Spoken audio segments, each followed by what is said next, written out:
أعوذ بالله من الشيطان الرجيم. بسم الله الرحمن الرحيم. ولتكن منكم أمة يدعون إلى الخير ويأمرون بالمعروف وينهون عن المنكر. صدق الله العظيم. وصدق وبلغ رسوله النبي الكريم، ونحن على ذلك من الشاهدين الشاكرين، والحمد لله رب العالمين. قال رسول الله صلى الله عليه وسلم: الدين النصيحة. قالوا: لمن؟ قال: لله ولرسوله ولأئمة المسلمين وعامتهم. صدق رسول الله صلى الله عليه وسلم. اللهم صل على سيدنا محمد وعلى آل وأصحاب سيدنا محمد. صلاة وسلاما عليك يا سيدنا يا رسول الله. ബഹുമാന്യരായ സാദാത്തുക്കൾ, പണ്ഡിതർ,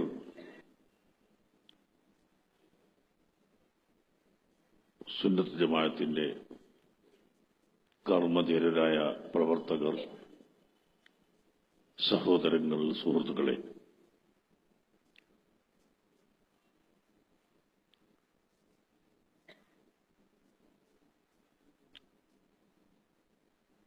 ബഹുമാനപ്പെട്ട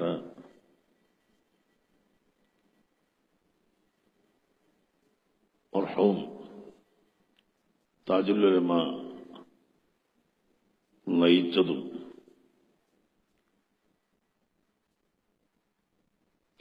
ഇപ്പോൾ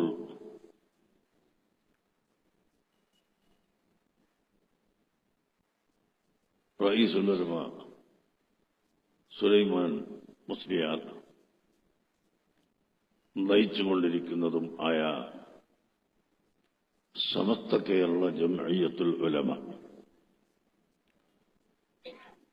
അതാണ് സമസ്ത കേരള ജംഇയ്യത്തുൽ ഉലമ എന്നും അതിന്റെ അടിസ്ഥാനവും രേഖയും അതൊന്നും ഇപ്പോൾ പറയുന്നില്ല. ഇൻഷാ അല്ലാഹ് പറയേണ്ട സമയത്ത് പറയാം.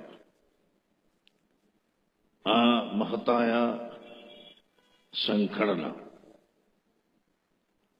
അതിന്റെ കീഴിൽ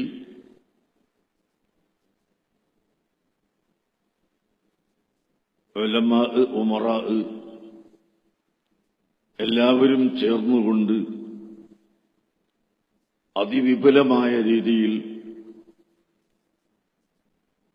നാം സംഘടിപ്പിച്ച സംഘടനയാണ് കേരള മുസ്ലിം ജമാഅത്ത്. അത് അഖിലേന്ത്യാ മുസ്ലിം ജമാഅത്ത് തന്നെയാണ് രൂപീകരിക്കുന്നത്. ഇപ്പോൾ ആദ്യമായി നമ്മുടെ കേരളത്തിൽ കേരള മുസ്ലിം ജമാഅത്ത് രൂപീകരിക്കുകയാണ് ചെയ്തിട്ടുള്ളത്.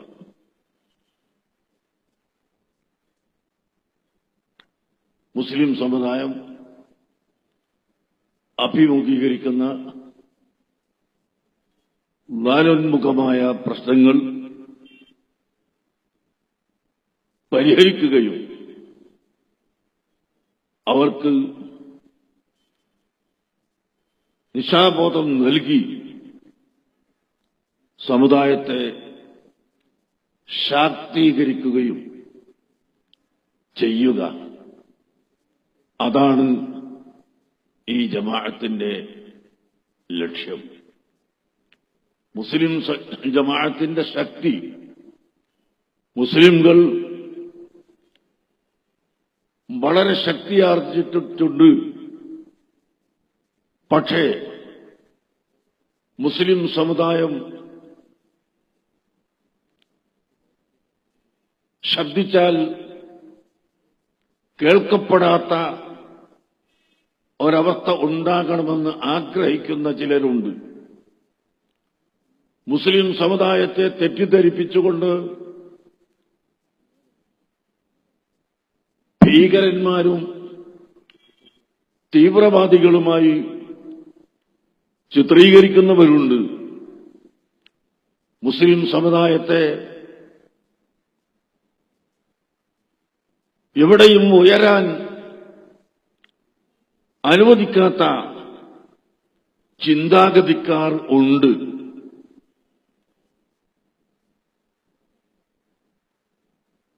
ഈ അവസ്ഥയിൽ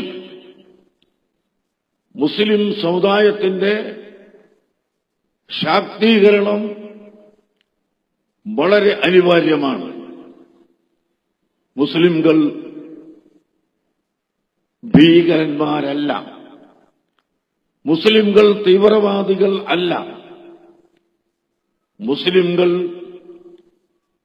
ഈ രാജ്യത്തിന് ഒരുപാട് സംഭാവനകൾ ചെയ്തിട്ടുള്ളവരാണ്. ഇന്ത്യ രാജ്യത്തിന് വലിയ വലിയ സംഭാവനകൾ ചെയ്തിട്ടുള്ളവരാണ് മുസ്ലിം സമുദായം. ഇന്നും മുസ്ലിം സമുദായം ഇവിടെ വലിയ സംഭാവനകൾ ചെയ്തുകൊണ്ടിരിക്കുന്നു. സമാധാനത്തിനും സൗഹൃദത്തിനും സഹിഷ്ണുതയ്ക്കും വേണ്ടി ഏറ്റവുമധികം പ്രവർത്തിക്കുകയും ശ്രദ്ധിക്കുകയും ചെയ്യുന്ന സംഘടന അത് മുസ്ലിം സംഘടനയാണ്. ഇത് ബോധ്യപ്പെടാത്തവരുണ്ടെങ്കിൽ അവർക്ക് ബോധ്യപ്പെടുത്തിക്കൊടുക്കുക, അതാണ് ഈ കേരള മുസ്ലിം ജമാഅത്തിന്റെ ലക്ഷ്യം. പരിശുദ്ധ ഇസ്ലാം ഒരിക്കലും ഇവിടെ പ്രകോപനത്തിലൂടെയോ പ്രലോഭനത്തിലൂടെയോ ഉണ്ടായ മതമല്ല. കാശ് കൊടുത്ത് മെമ്പർമാരെ ചേർത്തുന്ന മതമല്ല ഇസ്ലാം. മറിച്ച് അഷ്റഫുൽ ഖൽഖ് മുഹമ്മദുർ റസൂലുള്ളാഹി സല്ലല്ലാഹു അലൈഹി വസല്ലം തങ്ങളുടെ മുഅ്ജിസത്ത് കൊണ്ട് സ്ഥാപിതമായതും അതിനുശേഷം പ്രഗത്ഭരായ സ്വഹാബത്തിന്റെയും താബിഈകളുടെയും ഔലിയാക്കളുടെയും ആരിഫുകളുടെയും കറാമത്തുകൾ കൊണ്ട് ശക്തിപ്പെടുകയും ചെയ്ത മതമാണ് ഇസ്ലാം. നാം ഇപ്പോൾ നിൽക്കുന്ന ഈ കോഴിക്കോടിനെ സംബന്ധിച്ച് പരിശോധിച്ചാലും ഇവിടെ ഇസ്ലാം വളരുകയും വികസിക്കുകയും മാത്രമല്ല എത്ര വളരുമ്പോഴും മതസൗഹാർദ്ദവും മതമൈത്രിയും വേണമെന്ന് അനുഭവത്തിലൂടെ ലോകത്തിന് പഠിപ്പിച്ചു കൊടുക്കുകയും ചെയ്തത് ഈ കോഴിക്കോട്ട് കഴിഞ്ഞുപോയ വലിയ വലിയ മതപണ്ഡിതന്മാരും ഔലിയാക്കളും ആരിഫുകളുമായിരുന്നു എന്ന് ചരിത്രമറിയുന്നവർക്ക് അറിയാൻ കഴിയും. അതുകൊണ്ട് തന്നെ എവിടെയെങ്കിലും ഒറ്റപ്പെട്ട ഒരു സംഭവം എടുത്ത് അവന്റെ ആ സംഭവത്തിന്റെ വക്താവ് മുസ്ലിമാണെന്ന് പറയുകയും അതിന്റെ പേരിൽ മുസ്ലിം സമുദായത്തെ മുഴുവനും ഭീകരവാദികളും തീവ്രവാദികളുമായി മുദ്രകുത്താനും പ്പെടാനും അനുവദിക്കുകയില്ല എന്ന ഉയർന്ന ശബ്ദം ഞങ്ങൾ എപ്പോഴും ശ്രദ്ധിക്കുന്നു. നിയമത്തിന്റെ ഉള്ളിൽ നിന്നുകൊണ്ട് നിയമവിധേയമായി ഇന്ത്യ രാജ്യത്ത് ഇതിനുവേണ്ടി പ്രവർത്തിക്കുന്ന ഒരു വലിയ കെട്ടുറപ്പുള്ള സംഘടനയാണ് ഈ കേരള മുസ്ലിം ജമാഅത്ത് എന്ന് ഞാൻ ഓർമ്മപ്പെടുത്തുന്നു. വാർത്താമാധ്യമങ്ങൾ പറയുന്ന വാക്കുകൾ വിട്ടുപോകരുതെന്ന് ഞാൻ രാഷ്ട്രീയ സംഘടനയാണോ എന്ന് പലരും ചോദിച്ചുകൊണ്ടിരിക്കുന്നു. ഇന്ന് ഞങ്ങൾ കൗൺസിൽ യോഗം ചേരാൻ പോകുമ്പോൾ വഴിയിൽ വച്ച് ചില ചാനലിൽ പ്രഖ്യാപിക്കുന്നില്ലെങ്കിലും അത് രാഷ്ട്രീയ സംഘടനയാണോ അല്ലയോ എന്ന് ഇപ്പോഴൊന്ന് പറഞ്ഞുകൂടെ എന്ന് ചോദിച്ചു. ഒന്നിനും കൊള്ളരുതാത്ത ആളാണെന്ന് പറയുകയും ചെയ്യുന്ന ഒരവസ്ഥയല്ലേ ഇവിടെ കണ്ടുകൊണ്ടിരിക്കുന്നത്. 100 കാര്യം ചെയ്യുമ്പോൾ 50 ശരിയാണ്, അത് ചെയ്തത് നന്നായി, ഞങ്ങളും നിങ്ങളുടെ കൂടെ സഹകരിക്കാം എന്ന് പറയുന്ന ഒരു പ്രതിപക്ഷം ഇവിടെ നമുക്ക് കാണാൻ സാധിക്കുന്നില്ല. എല്ലാ ഭരണപക്ഷ പ്രതിപക്ഷങ്ങളും അന്യോന്യം പഴി പറയാനും ആരോപിക്കാനും മാത്രം നമ്മുടെ പണം ഉപയോഗിക്കുകയാണ്. നമ്മുടെ കാശാണ്, നമ്മോട് നികുതി പിരിക്കുന്നു, നമ്മോട് ടാക്സ് പിരിക്കുന്നു, നമ്മോട് വസൂലാക്കുന്ന കാശുകൾ, ഈ കാശുകൾ ചെലവഴിച്ചുകൊണ്ട് ഇവിടുത്തെ അസംബ്ലിയും പാർലമെന്റുമെല്ലാം ആരോപണ പ്രത്യാരോപണങ്ങൾക്ക് വേണ്ടി മാത്രം എത്ര ദിവസങ്ങളാണ് കഴിക്കുന്നത്? ഇതാണോ സംസ്കാരം? ഇതിനെയാണ് ആദ്യം ചോദ്യം ചെയ്യപ്പെടേണ്ടത്. ഇതൊരു രാഷ്ട്രീയമാണ്. ഇത് ഇന്നത്തെ ഭൗതിക രാഷ്ട്രീയം. ഞങ്ങൾ ഒരിക്കലും ഈ ഭൗതിക രാഷ്ട്രീയത്തിനില്ല. അതേസമയം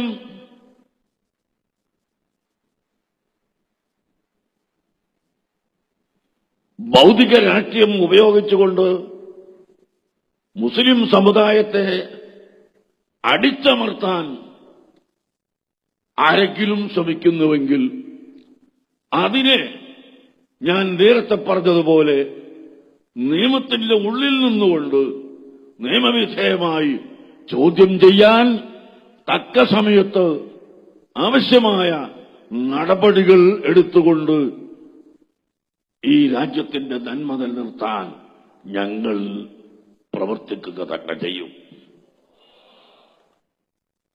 രാഷ്ട്രീയമല്ല എന്ന് പറഞ്ഞാൽ അടങ്ങി ഇങ്ങനെ നിൽക്കുക. നിങ്ങൾ എന്ത് കളിച്ചാലും നിങ്ങൾ എന്ത് ചെയ്താലും ഇവിടെ ഞങ്ങൾ മിണ്ടൂല എന്നൊന്നും അതിനർത്ഥമല്ല.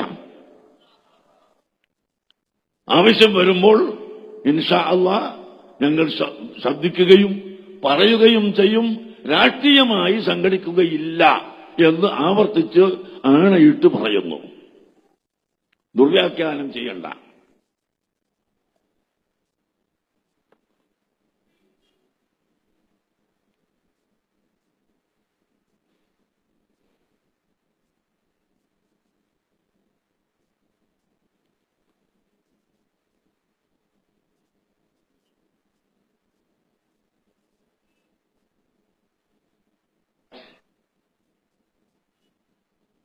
മുസ്ലിം സമുദായത്തിന് എന്തെല്ലാം അവകാശങ്ങൾ ഇവിടെ ഉണ്ട്. അതുണ്ടെന്ന് സ്ഥിരപ്പെടുത്തിക്കൊണ്ട് എത്ര കമ്മീഷനുകൾ ഇവിടെ വന്നു. ആ കമ്മീഷൻ വരുമ്പോൾ ഒരു ഒച്ചപ്പാട് ഉണ്ടാവുകയും അത് കഴിഞ്ഞ് 6 മാസം കഴിയുമ്പോൾ പുതിയ മറ്റൊരു കമ്മീഷനെ നിശ്ചയിക്കുകയും ആ കമ്മീഷന്റെ റിപ്പോർട്ട് വരികയും അല്ലാതെ ഇവിടെ ഇന്ത്യ ഗവൺമെന്റ് തന്നെ നിശ്ചയിച്ച കമ്മീഷനോ അല്ലെങ്കിൽ സ്റ്റേറ്റ് ഗവൺമെന്റുകൾ നിശ്ചയിക്കുന്ന കമ്മീഷനുകളോ കൊണ്ടുവരുന്ന റിപ്പോർട്ട് ഇവിടെ ആരെങ്കിലും നോക്കാറുണ്ടോ? അത് നടപ്പിലാക്കാൻ ശ്രമിക്കാറുണ്ടോ? അങ്ങനെയാണെങ്കിൽ ഒരിക്കലും ഈ തർക്കത്തിന് അവകാശമുണ്ടാവുകയില്ല. അതുകൊണ്ട് തന്നെ കേരള മുസ്ലിം ജമാഅത്ത് ഇത്തരം കാര്യങ്ങളെ ശ്രദ്ധിച്ച് മനസ്സിലാക്കുകയും നിയമവിധേയമായി അതിനെ കൊണ്ടുവരാൻ ഞങ്ങൾ ശ്രമിക്കുകയും ചെയ്യും.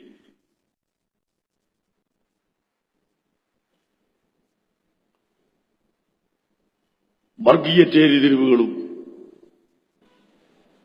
കലാപങ്ങളും ഇല്ലാതെയാക്കാൻ ഞങ്ങളുടെ കഴിവിന്റെ പരമാവധി ഞങ്ങൾ ശ്രമിക്കും. മുസ്ലിം സമുദായത്തിന്റെ ഉന്നമനത്തിന് വേണ്ടി പ്രവർത്തിക്കുമെന്ന് പറയുമ്പോൾ മറ്റ് സമുദായങ്ങളെ മറന്നുകൊണ്ടല്ല ഞങ്ങൾ ഒരിക്കലും പറയുന്നതും പ്രവർത്തിക്കുന്നതും. ഈ രാജ്യത്ത് ബഹുഭൂരിപക്ഷം ആളുകളും മറ്റ് സമുദായങ്ങളാണെന്ന് ഞങ്ങൾക്കറിയാം. ഇന്ത്യ രാജ്യത്ത് മുസ്ലിംകളുടെ എണ്ണം കുറവാണെന്ന് ഞങ്ങൾക്കറിയാം.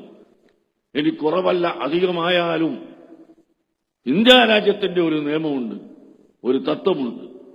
ആ തത്വത്തിൽ നിന്ന് വ്യതിചരിച്ചുകൊണ്ട് ഇവിടെ ആർക്കും മുന്നോട്ട് പോകാൻ പാടില്ല. രാഷ്ട്രീയ കക്ഷികളും മുന്നോട്ട് പോകാൻ പാടില്ല, മത പ്രവർത്തകന്മാരും മുന്നോട്ട് പോകാൻ പാടില്ല. മതത്തിന്റെ പേരിൽ പുതുതായി വരുന്ന നൂതന സിദ്ധാന്തക്കാർ, നൂതന ഇഖ്വാനുകൾ, അവരാണ് ഒരു ഭാഗത്ത് ഇവിടെ മുസ്ലിം സമുദായത്തെ തെറ്റിദ്ധരിപ്പിച്ചിട്ടുള്ളത്. മുസ്ലിം സമുദായത്തെ വർഗീയവാദികളായും തീവ്രവാദികളായും തെറ്റിദ്ധരിക്കാൻ ഒരു കാരണം മുസ്ലിം സമുദായത്തിൽ നിന്ന് തന്നെ ഒരു ചെറിയ വിഭാഗം പുതിയ പുതിയ ആധുനിക ചിന്താഗതികളുമായി വന്നതിന്റെ പേരിലാണ്. അത് ഈ രാജ്യത്തുള്ള ഉലമാക്കൾ വളരെ ശക്തിയായി എതിർത്തു വന്നിട്ടുണ്ട്. സമസ്ത കേരള ജംഇയ്യത്തുൽ ഉലമ എന്ന സംഘടന ബഹുമാനപ്പെട്ട സയ്യിദ് വരക്കൽ മുല്ലക്കോയ തങ്ങളവരുകളും അബു സഅദാത്ത് അഹമ്മദ് കോയ സാലിയാത്ത് തങ്ങൾ, ശംസുൽ ഉലമ ഖുത്ബി മുഹമ്മദ് മുസ്ലിയാർ അവരുകൾ തുടങ്ങിയ പ്രഗത്ഭരായ പണ്ഡിതന്മാർ നേതൃത്വം നൽകുകയും ഉപദേശിക്കുകയും സ്ഥാപിക്കുകയും ചെയ്ത സമസ്ത കേരള ജംഇയ്യത്തുൽ ഉലമ ഉണ്ടാവാൻ തന്നെ കാരണം അതാണ്, ശിഥിലീകരണം ഉണ്ടാക്കിയപ്പോഴാണ്.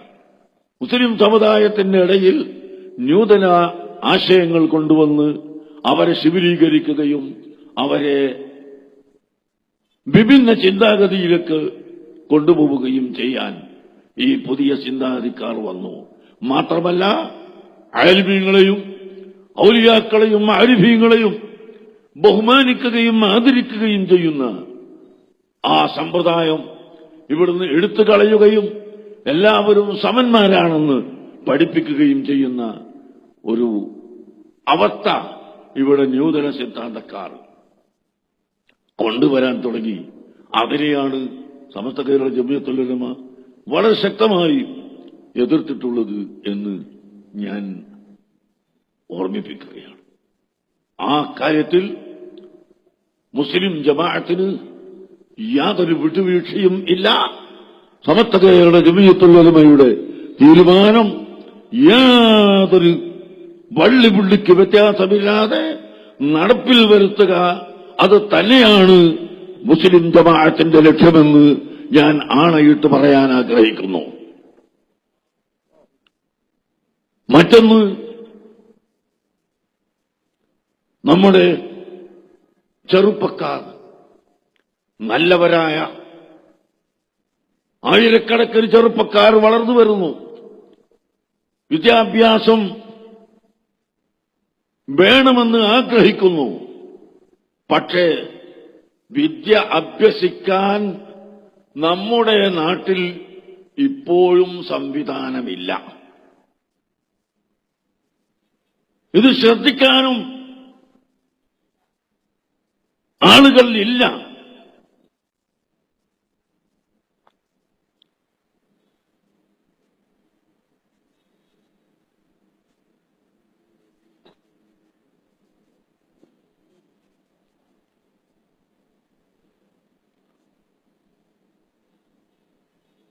ഇപ്പോ മനുഷ്യക്കടത്ത് എന്ന് പറഞ്ഞുകൊണ്ട് ഇതര സ്റ്റേറ്റുകളിൽ നിന്ന്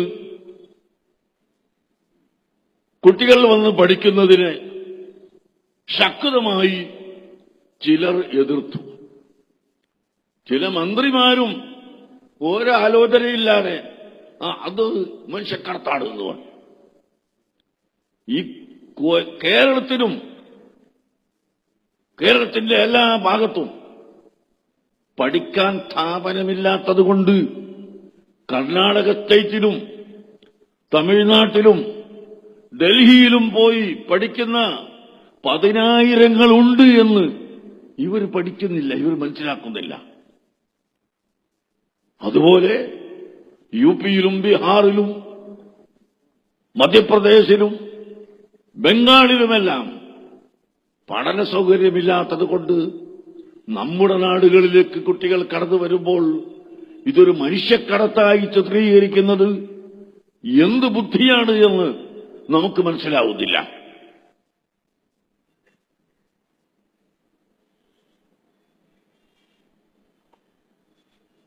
എന്റെ ചെറുപ്പത്തിൽ പാലക്കാട്ട് നിന്ന് മലപ്പുറത്തേക്ക് അരി കൊണ്ടുവരാൻ പാടുണ്ടായിരുന്നില്ല. പാലക്കാട് ജില്ലയിൽ നിന്ന് മലപ്പുറം ജില്ലയിലേക്ക്, കോഴിക്കോട് ജില്ലയിലേക്ക് അരി കൊണ്ടുവരാൻ പാടില്ല. കൊണ്ടുവന്നാൽ പിടിക്കും, കേസാക്കും. ജീവിക്കാൻ ജനങ്ങൾക്ക് അരിയില്ല. പാലക്കാട് ജില്ലയിലെ അരി കിട്ടണം. അതിന് പാവപ്പെട്ട ജനങ്ങൾ ഹാൻഡ് ബാഗുമായി പോയിട്ട് ആ ബാഗിൽ നിറച്ച് അരി കൊണ്ടുവന്ന് കോഴിക്കോട്ട് വിറ്റ അനുഭവം ഉണ്ട്. അതുപോലെ കേരളക്കരയിൽ നിന്ന് കർണാടക സ്റ്റേറ്റിലേക്ക് കശുവണ്ടി കൊണ്ടുപോകാൻ പാടില്ല.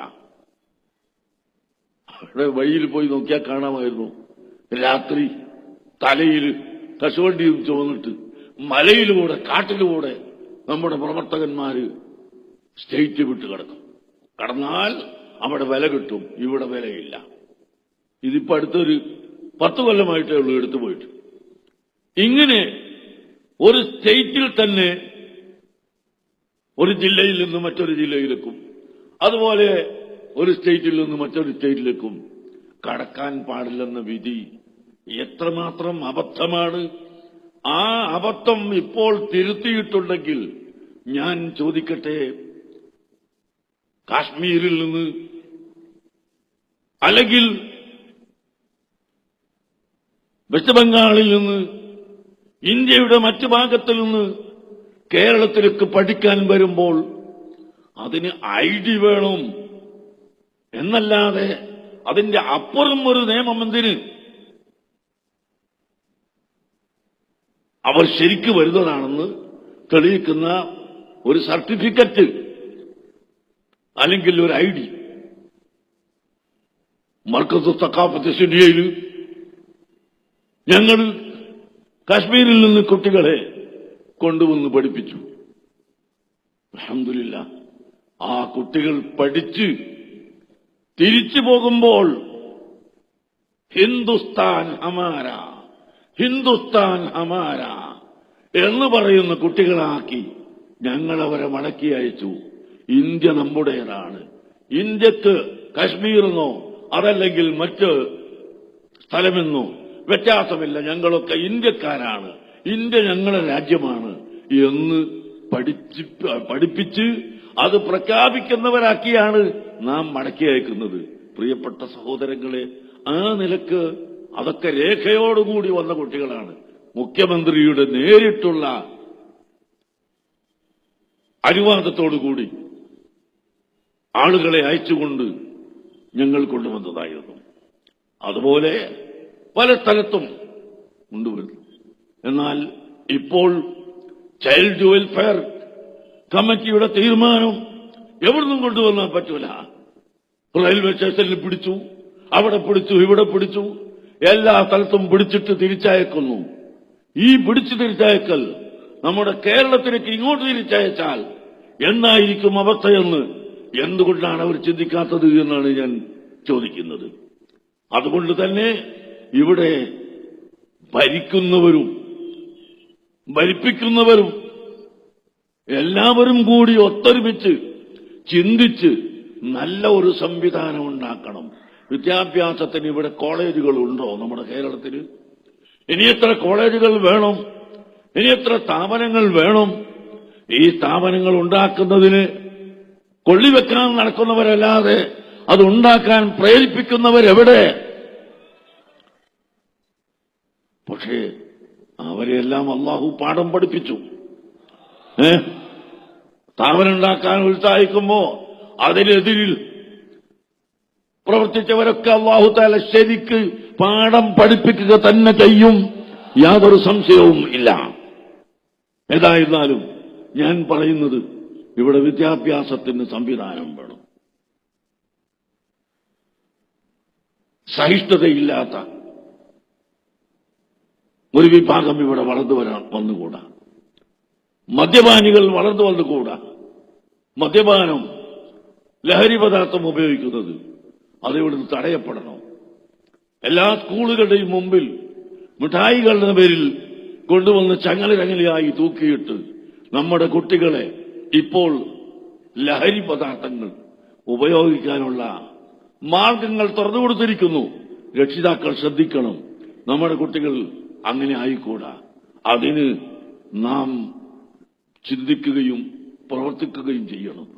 അങ്ങനെ ഇവിടെ എല്ലാവിധ ലഹരി പദാർത്ഥങ്ങളും ഉപയോഗിക്കുന്നതിൽ നിന്ന് ഒഴിവായ ഒരു നല്ല സമൂഹം ഇവിടെ വളർന്നു വരണം.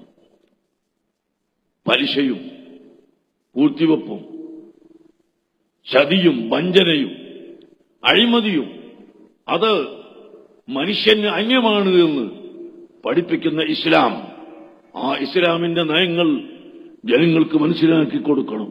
അങ്ങനെ ഈ രാജ്യത്തിന്റെ നന്മ ഇവിടുത്തെ എല്ലാ ഭരണാധികാരികളും, ഏത് ഭരണാധികാരിയായാലും പ്രതിപക്ഷമായാലും ഭരണപക്ഷമായാലും എല്ലാവരും ഭരണാധികാരികളാണെന്ന് മനസ്സിലാക്കണം. അസംബ്ലിയിലേക്ക് തെരഞ്ഞെടുക്കുന്നത്, പാർലമെന്റിലേക്ക് തെരഞ്ഞെടുക്കുന്നത് കുറെ ആളുകളെ ഭരിക്കാനും കുറെ ആളുകളെ ഭരണം നശിപ്പിക്കാനുമല്ല. അത് ഭരണത്തിൽ വന്നാൽ അവരും ഭരണാധികാരികളാണ്, പ്രതിപക്ഷത്തിരിക്കുന്നവരും ഭരണാധികാരികളാണ്. ഈ രാജ്യത്ത് നല്ലത് കണ്ടുപിടിച്ച് മുന്നോട്ട് കൊണ്ടുപോകാനുള്ളവരാണ് എന്ന് അവർ ശ്രദ്ധിക്കുകയും അവരോട് ഞങ്ങൾ പറയുന്നത്, ഈ രാജ്യത്തെ ജനങ്ങൾ പറയുന്നത് അവർ ചെവിക്കൊള്ളുകയും ചെയ്യണം. ആ നിലക്ക് ഈ രാജ്യത്ത് സമാധാനപരമായ ഒരു ജീവിതത്തിന് എല്ലാവിധ കളങ്ങളും ഒരുക്കി ആവശ്യമായ പ്രവർത്തനങ്ങൾ ചെയ്ത് രാജ്യത്തെ മുസ്ലിം സമുദായത്തെ ഏകോപിപ്പിച്ചുകൊണ്ട് കൂട്ടിയിണക്കി ദിശാബോധം വളർത്തി അവർക്കങ്ങേയറ്റത്തെ പരിചാരവും പ്രവർത്തനവും ചെയ്തു കൊടുത്തുകൊണ്ട് മുന്നോട്ടു പോകാൻ സമസ്ത കേരള ജമിയത്തുൽ ഉലമയുടെ ഉലമാക്കളുടെ നിർദ്ദേശപ്രകാരം ഉപദേശപ്രകാരം ഈ രാജ്യത്തെ യുവാക്കളെയും കാരണവന്മാരെയും ചെറുപ്പക്കാരെയും എല്ലാം യോജിപ്പിച്ചുകൊണ്ട് മുന്നോട്ട് കൊണ്ടുപോകാൻ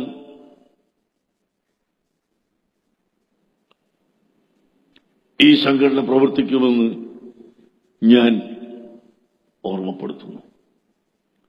എല്ലാവർക്കും യൂണിവേഴ്സിറ്റി ഉണ്ട്.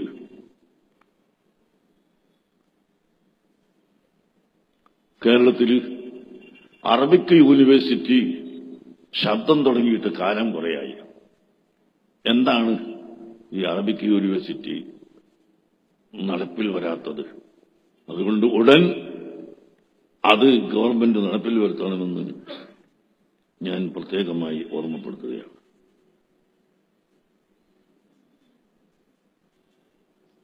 അല്ലാഹു സുബ്ഹാനഹു വ തആല നമ്മുടെ ഈ സംരംഭം പരിപൂർണമായി വിജയിപ്പിക്കുമാറാകട്ടെ. ബഹുമാനപ്പെട്ട ഔലിയാക്കളുടെ ആരിഫീങ്ങളുടെ മാർഗം കോഴിക്കോട് കഴിഞ്ഞുപോയ ഖാദി മുഹമ്മദ് റഹ്മത്തുള്ളാഹി അലൈഹി, കോഴിക്കോട്ടുകാരോട് ഞാൻ പറയട്ടെ, ഞങ്ങൾ ഇതിനു മുമ്പ് ന്യൂസിലാൻഡ്, ഫിജി, ഓസ്ട്രേലിയ ഇവിടെയെല്ലാം സന്ദർശിച്ചു. അവിടെ സന്ദർശിച്ചപ്പോൾ ഫിജിയിൽ ചെന്ന സമയം അവിടുന്ന് ഞങ്ങളെ സ്വീകരിക്കാൻ വരുന്നു, ദപ്പുമുട്ടിയിട്ട് കുട്ടികൾ വരുന്നു. ആ സമയത്ത് കുട്ടികൾ ചെല്ലുന്നത് അല്ലാഹുവിന്റെ തുതിയും സ്വലവാത്തും അതിനേൽ തുടങ്ങുവാൻ അരുൾ ചെയ്ത വേദാംബർ എന്ന് തുടങ്ങി കോഴിക്കോട്ട് ഖാദി മുഹമ്മദ് തങ്ങളുണ്ടാക്കിയ മുഹീദ്ദീൻ മാലയായിരുന്നു. ഞങ്ങൾ ചോദിച്ചു, നിങ്ങൾക്ക് എവിടുന്നാണ് മുഹീദ്ദീൻ മാല കിട്ടിയത് എന്ന്. അവര് പറയുന്നു, 200 കൊല്ലം മുമ്പ് ഞങ്ങളെ പിതാമഹന്മാരിവിടെ കൊണ്ടുവന്ന് അവര് പഠിപ്പിച്ചതാണ് മുഹീദ്ദീൻ മാല. അതിപ്പോഴും ചൊല്ലി വരുന്നു. മങ്കൂസ് മൗലൂദ്, സറഫല്ലനാമ്, ബർസഞ്ചി ഇതെല്ലാം ഞങ്ങൾ ഓതി വരുന്നു എന്ന് അവര് പറയുമ്പോൾ ഞങ്ങൾക്ക് എത്രമാത്രം ആനന്ദമാണ്. അതുകൊണ്ട് പ്രിയപ്പെട്ട സഹോദരങ്ങളെ, ഇവിടെ ഇസ്ലാം മതം ആരും കെട്ടിപ്പടുത്തുണ്ടാക്കിയതല്ല, ആരെയും അടിച്ചമർത്തിയുണ്ടാക്കിയതല്ല. ഞാൻ ആവർത്തിച്ച് പറയുന്നു, ബഹുമാനപ്പെട്ട ഖാദി മുഹമ്മദ് തങ്ങളവറുകളും അതുപോലുള്ള ഔലിയാക്കളും അരിഫീങ്ങളും ഇവിടെ പഠിപ്പിച്ചത് സമാധാനവും സൗഹൃദവും, അതേ സമയത്ത് അഹ്ലുസുന്നത്തി വൽ ജമാഅത്തിന്റെ അഖീദ ശരിയായ നിലക്ക് മുറുകെ പിടിച്ചുകൊണ്ട് ഈ അഖീദയിൽ ഉറച്ചു നിൽക്കലും ആയിരുന്നു. ആ അഖീദയിലേക്ക് ജനങ്ങളെ കൊണ്ടുവരുന്നതിന് ഇവിടെ എല്ലാ ആളുകളും ഉലമാക്കളും ഉമറാക്കളും ഒത്തുകൊണ്ടുള്ള പ്രവർത്തനം അൽ ഉലമാഉ വൽ ഉമറാഉ എന്ന് നബി സല്ലല്ലാഹു അലൈഹി വസല്ലം തങ്ങൾ പഠിപ്പിച്ച രണ്ട് വിഭാഗം ആളുകളും യോജിച്ചുകൊണ്ട് പ്രവർത്തിക്കുന്നതിനാണ് ഈ സംഘടന പ്രവർത്തിക്കുന്നത്. അദ്ദീനു അൻ നസീഹത്തു, നബി സല്ലല്ലാഹു അലൈഹി വസല്ലം തങ്ങൾ പറഞ്ഞു ദീൻ നസീഹത്താണ് എന്ന്. ആർക്കാണ് നബിയെ എന്ന് ചോദിച്ചപ്പോൾ അല്ലാഹുവിനും അവന്റെ റസൂലിനും ഇമാമുകൾക്കും പൊതുജനങ്ങൾക്കുമാണെന്ന് നബി സല്ലല്ലാഹു അലൈഹി വസല്ലം തങ്ങൾ പ്രഖ്യാപിച്ചു. അല്ലാഹുവിലുള്ള വിശ്വാസം, ഹബീബായ മുഹമ്മദുർ റസൂലുള്ളാഹി സല്ലല്ലാഹു അലൈഹി വസല്ലം തങ്ങളിലുള്ള വിശ്വാസം, ഇത് രണ്ടും ഉറപ്പിച്ചുകൊണ്ട് അതിനോട് ബന്ധപ്പെട്ട മുഴുവൻ വിശ്വാസങ്ങളും നിലനിർത്തിക്കൊണ്ട് മഹാന്മാരായ അയിമ്മത്തുകളെയും നേതാക്കളെയും ഔലിയാക്കളെയും അരിഫീങ്ങളെയും സ്വീകരിച്ചുകൊണ്ട് അവർ പഠിപ്പിച്ച, അവർ കാണിച്ചു തന്ന ശരിയായ മാർഗം ഇവിടെ സ്വീകരിച്ചു. അങ്ങനെ ആ മൂന്നാമത്തതും കഴിഞ്ഞാൽ നാലാമതായി ആമ്മത്തുന്നാസ്, പൊതുജനങ്ങൾക്ക് നന്മ ചെയ്യുക. അങ്ങനെ പൊതുജനങ്ങൾക്ക് ആവശ്യമായ എല്ലാ കാര്യങ്ങളും ആലോചിച്ച് പ്രവർത്തിക്കാൻ ഈ സംഘടനക്ക് സാധിക്കുമാറാകട്ടെ. അല്ലാഹു സുബ്ഹാനഹു വ തആല തൗഫീഖ് നൽകുമാറാകട്ടെ. അല്ലാഹു നമുക്ക് രക്ഷ നൽകുമാറാകട്ടെ. റഹ്മാനുർ റഹീമായ അല്ലാഹ് ഞങ്ങളുടെ എല്ലാ നേതാക്കൾക്കും, ഞങ്ങളിൽ നിന്ന് മരിച്ചുപോയ നേതാക്കൾ പേര് എണ്ണി പറയാൻ സമയമില്ല, അവർക്കെല്ലാവർക്കും നീ റഹ്മത്ത് ചൊരിഞ്ഞു കൊടുക്കണേ അല്ലാഹ്. അവരെ ദർജന വർദ്ധിപ്പിക്കണേ അല്ലാഹ്. റഹ്മാനുർ റഹീമേ, രോഗിയായി കിടക്കുന്നവരുടെ രോഗം നീ ശിഫയാക്കണേ അല്ലാഹ്. ഞങ്ങളെ എല്ലാവരെയും രോഗത്തെ കാത്തുരക്ഷിക്കണേ അല്ലാഹ്. എല്ലാവരും ഇരിക്കണം, പോകാനായിട്ടില്ല. കുറച്ച് കാര്യങ്ങൾ കൂടി പറയാനുണ്ട്. ഞാൻ പറഞ്ഞതിന്റെ വിശദീകരണമൊക്കെ പറയാൻ ആളുകളുണ്ട്. ബഹുമാനപ്പെട്ട പൊന്മള അബ്ദുൽ ഖാദർ മുസ്ലിയാർ, അതുപോലെ സെയ്ദ് ഇബ്രാഹിം ഖലീൽ തങ്ങൾ, ജനറൽ സെക്രട്ടറിയായ പേരാണ് അബ്ദുറഹ്മാൻ തക്കാഫി, ഇവരൊക്കെ ഉണ്ട്. അതുകൊണ്ട് ഞാൻ പേര് നിർത്തിയത്. അല്ലാഹു തആല എല്ലാവർക്കും തൗഫീഖ് നൽകട്ടെ. കുറച്ച് സമയം